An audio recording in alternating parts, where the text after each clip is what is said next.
Hola, me llamo Rocío Gómez y hoy les voy a hablar del ciudadano y su impacto en el medio ambiente. El medio ambiente es un conjunto de compuestos físicos, químicos y biológicos que interactúan con los seres vivos. ¿Qué pasa? Fácil y sencillo, el medio ambiente es todo lo que nos rodea, ¿ok? Es todo. Vamos a hablar sobre el cambio climático. Hemos escuchado muchísimo sobre el cambio climático. ¿Y qué es eso? ¿Qué es el cambio climático? El cambio climático es un cambio de clima que altera las composiciones de la atmósfera. Cambio de clima. Siempre ha habido un cambio de clima. Les explico. Hay gases de efecto invernadero, como el dióxido de carbono, que es el CO2, el óxido nitroso, el metano, que ayudan a regular la temperatura en la Tierra. Estos gases son buenos. ¿Qué pasaría si no estuvieran? Si no estuviera el metano, si no estuviera el dióxido de carbono, ¿qué pasaría si no estuvieran? La vida en el planeta sería imposible. ¿Por qué?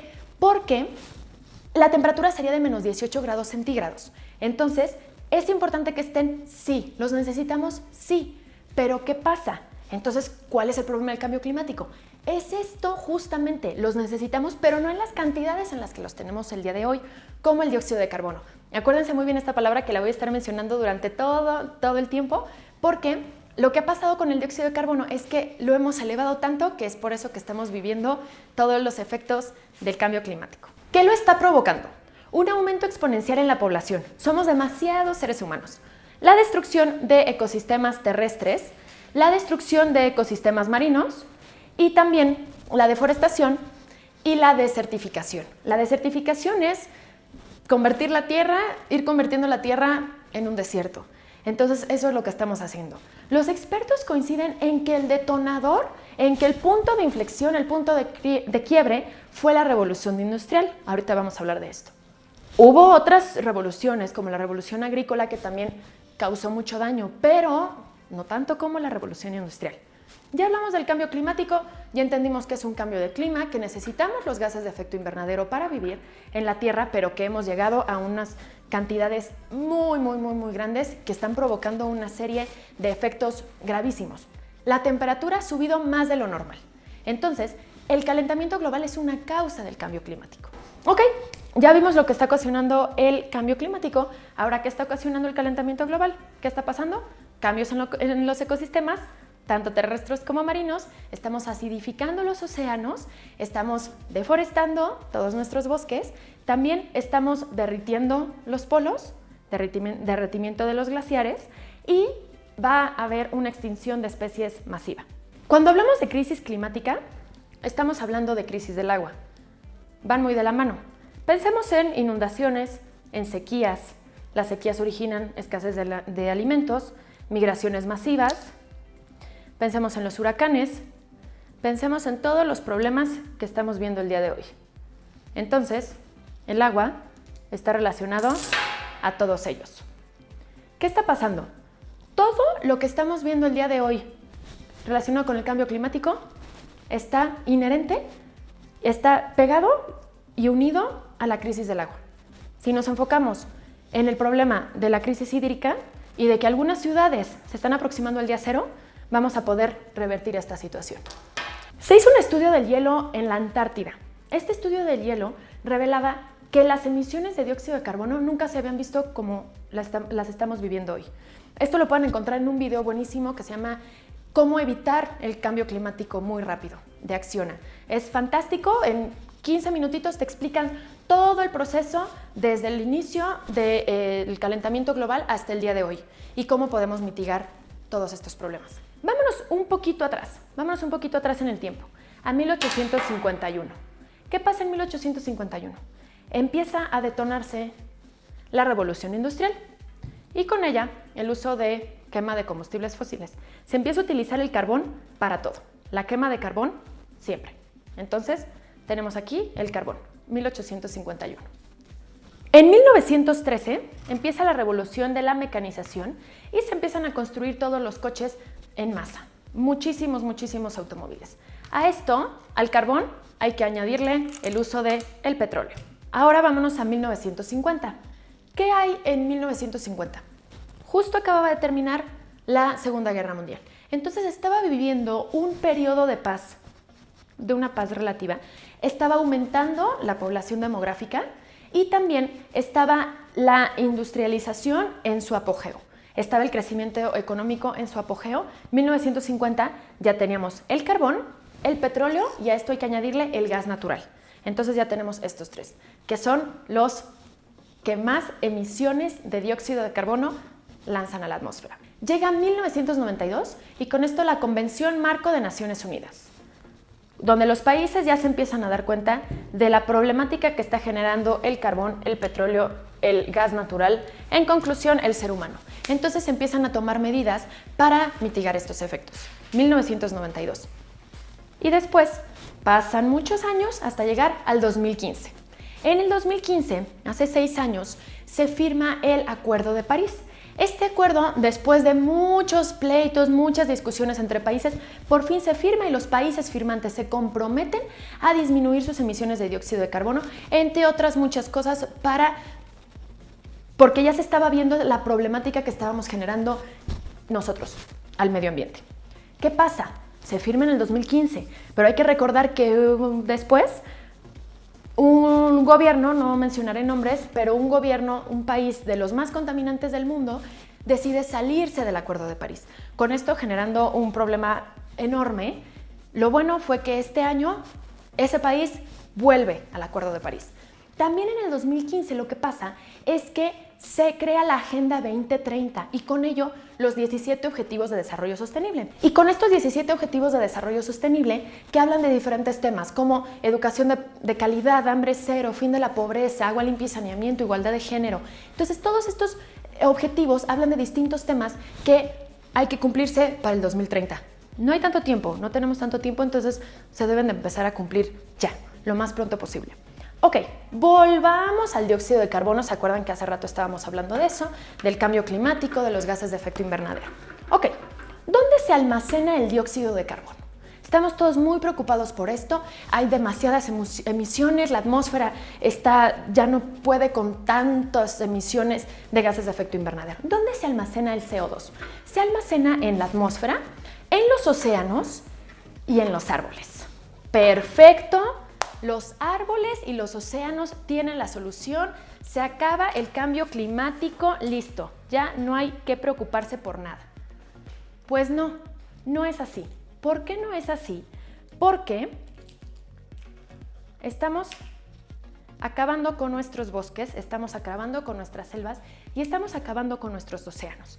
Les voy a contar, los árboles son tan nobles y tan generosos que lo que hacen es lo siguiente. Los árboles y los océanos son sumideros de dióxido de carbono, les encanta.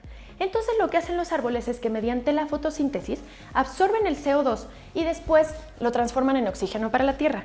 Son tan generosos que nosotros los talamos y ellos siguen y siguen y siguen haciendo cosas por nosotros y nos siguen salvando. Pero nosotros los talamos todo el tiempo. Los océanos absorben muchísimo CO2, muchísimo. Ustedes dirán, es que océano hay por todos lados, entonces si los árboles y los océanos hacen su tarea, esto se termina. Pues no. ¿Por qué? Porque nosotros ya hemos acidificado los océanos. Una vez que el océano tiene el suficiente dióxido de carbono, empiezan a acidificarse sus aguas y con esto se empiezan a morir las especies marinas y también la flora marina. Hay un documental muy interesante, se los recomiendo, de David Attenborough, que se llama Una vida en nuestro planeta. En este documental, David cuenta todo lo que él ha visto y vivido a lo largo de su vida, a lo largo de estar recorriendo todo el mundo, de estar viendo los diferentes ecosistemas, etc. Y él cuenta que hemos talado 3 billones de árboles y la mitad de las selvas tropicales. Además de que cada año talamos más de 15,000 millones de árboles. El océano se está muriendo y también con esto los arrecifes de coral ahora son blancos. ¿Qué significa que un arrecife de coral sea blanco? Significa que ese arrecife es un esqueleto. Hemos pescado el 90% de los peces grandes del mar y 3/4 partes de las zonas de pesca ya están en su declive o están agotadas. David Attenborough dice que para restaurar la estabilidad del planeta debemos restaurar su biodiversidad, justo aquello que hemos eliminado. ¿Creen que todos somos los responsables de lo que se está viviendo? Sí y no.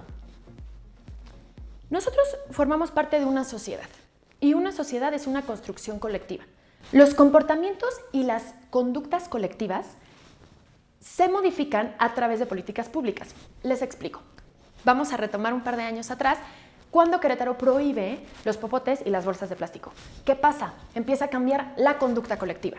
Las primeras veces se te olvidaba la bolsa y decías, no es posible, ahora voy a tener que ir cargando todo así.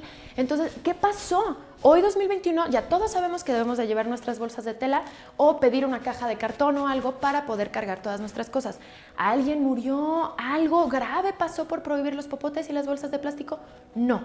Entonces, a la hora que cambian estas conductas colectivas, empezamos a ser más conscientes sobre todo nuestro proceso de consumo y de contaminación. ¿Sale? Entonces, eso es lo mejor. Soluciones grandes a problemas grandes. Les preguntaba hace rato si somos los responsables todos y que la respuesta es sí y no. Les voy a dar este dato. 100 empresas son las responsables del 71% de las emisiones de dióxido de carbono. Dense cuenta, 71%. De un 100% queda ese 29%.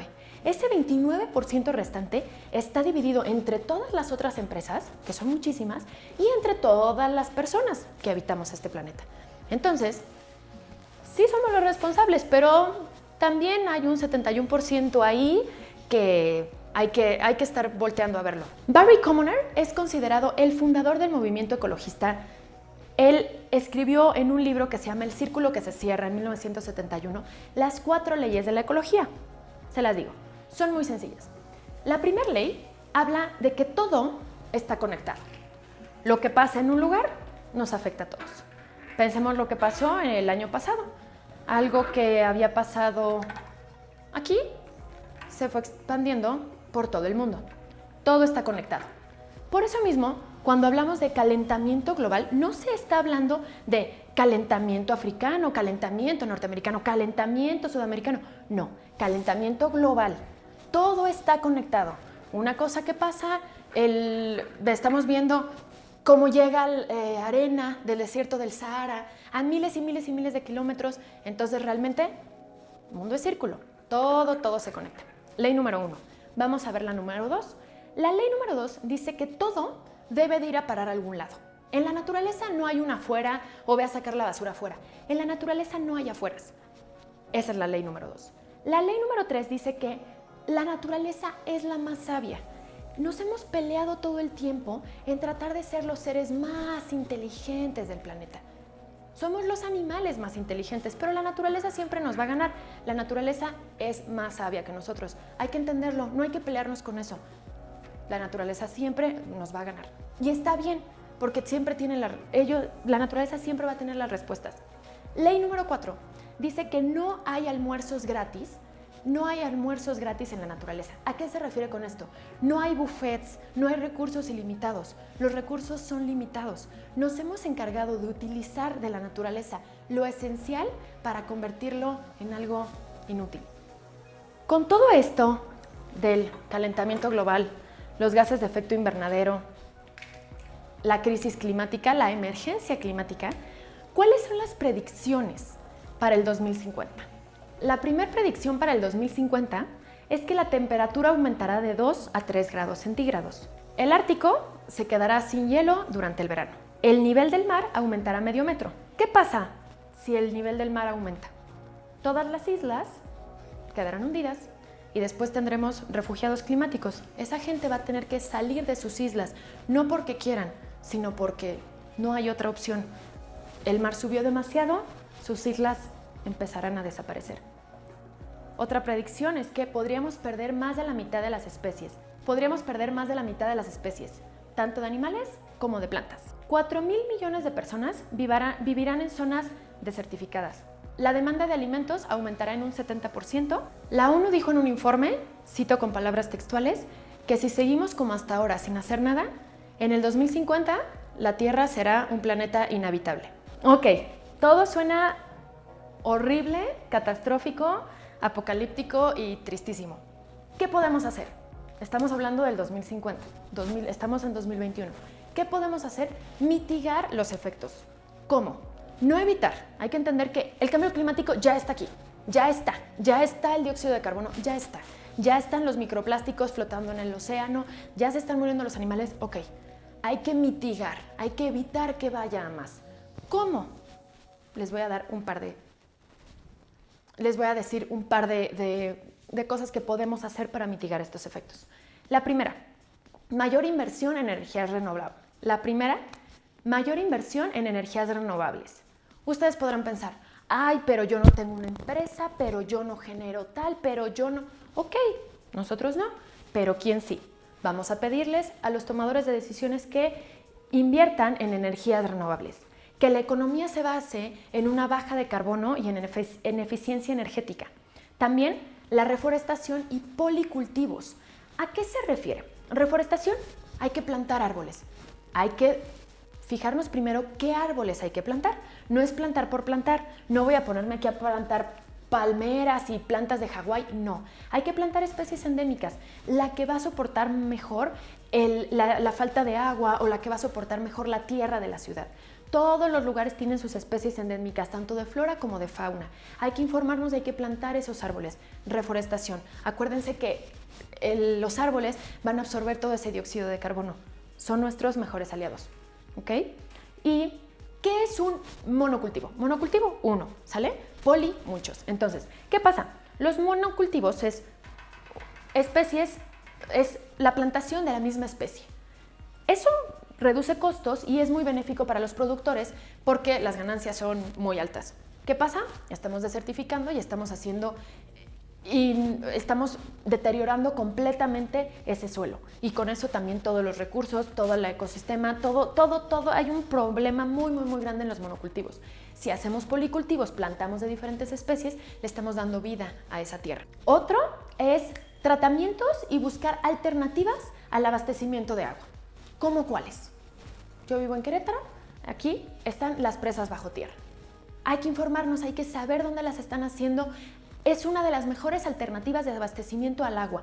¿Por qué? Porque se utilizan materiales de la región, porque pueden durar hasta 90 años esas presas bajo tierra. Además, la evaporación es de un 30-40% menos que las presas expuestas. Hay más de 120,000 comunidades en México que están alejadas de las ciudades y que no tienen acceso a agua potable. Las presas bajo tierra abastecen de agua durante el 100% del año. No importa si llueve o no llueve, esa gente va a tener agua. También, ¿qué podemos hacer? Sistemas de recolección de lluvia. Podemos informar, hay muchos proyectos, hay uno muy interesante en Ciudad de México, Isla Urbana, que está poniendo captadores de lluvia en las casas, en las escuelas, en las comunidades. La recolección de lluvia es otra alternativa de solución muy buena. Los atrapanieblas. Los atrapanieblas, hemos escuchado muy poquito de ellos y se me hace increíble. Los atrapanieblas están basados en el escarabajo de Namibia. ¿Qué es eso? ¿Qué es Namibia? ¿Qué es escarabajo? Ok, ahí está un pequeño escarabajo que vive en Namibia, en un desierto en África. Lo que hace el escarabajo es todas las mañanas coloca su lomo a 90 grados para que las gotitas de la niebla, las gotitas del rocío se impacten en su lomo, estas gotitas bajan por la gravedad y así ese escarabajo puede tomar agua. ¿Qué están haciendo los atrapanieblas? Que se pueden poner en casi todo México, exceptuando algunos estados que son muy secos. En todos los demás estados se pueden poner porque niebla siempre hay. Entonces se coloca una especie de malla justo en la zona de mayor contacto con la niebla, con estas gotitas de neblina. Entonces, ¿qué hace? Lo mismo que el lomo del escarabajo de Namibia. Las gotitas de la niebla van a chocar con estas mallas, van a bajar por gravedad hacia unos tubos que van a conectar el agua a un tanque de almacenamiento. Entonces, alternativas hay muchas. Además, si a lo mejor me dicen, no, ¿sabes qué? No, ninguna de esas. Ok, entonces hay que empezar a crear conciencia. ¿Cuántas veces dejamos el agua abierta? ¿Cuánto nos tardamos en bañarnos? ¿Cuánto nos tardamos en lavar los trastes? ¿Cuánto nos tardamos en todas las actividades domésticas? ¿Cuánta agua utilizamos para las actividades domésticas? Hay que ver un poquito, hay que hacer conciencia realmente de toda el agua que derrochamos. La obviamos y sabemos que está ahí, que está afuera, que está dentro. Somos agua, necesitamos el agua, no nosotros, la necesita el mundo entero. Entonces hay que hacer un poquito más de conciencia de cuánta agua utilizamos. Eso es muy importante porque vimos todos los problemas de la crisis hídrica o de la crisis del agua, ¿sale? hemos modificado el ciclo del agua. Ese ciclo de agua que veíamos de chiquitos, de el sol, la lluvia, cómo baja y después se sube, se condensa en nubes, y ese ciclo del agua, con todas nuestras actividades humanas, lo hemos modificado. Entonces ahora llueve menos, pero cuando llueve, llueve más. Entonces muchas ciudades están pasando la mayor parte de su año en sequía, pero cuando llueve se inunda. Entonces estamos modificando todo este ciclo hídrico. Utilizar medios de transporte eficientes, y para mitigar los efectos hay que reducir a un 40% nuestra huella ecológica. ¿Qué es esto? Reducir todo lo que consumimos, lo que compramos, la energía que utilizamos, reducirlo en un 40%. No es tan difícil, ya lo vimos ahorita en la pandemia, dejamos de comprar, dejamos de gastar, empezamos a disminuir todo lo que comprábamos, lo que utilizábamos. Entonces hay que seguirle, 40%, y así el panorama apocalíptico y horrible que les decía hace rato, vamos a disminuir. Por último, les quiero decir una frase que vi de un biólogo argentino que se llama Sergio Federovisky. Él dice que hay que actuar y hay que hacerlo rápido, porque solo nos queda medio ambiente.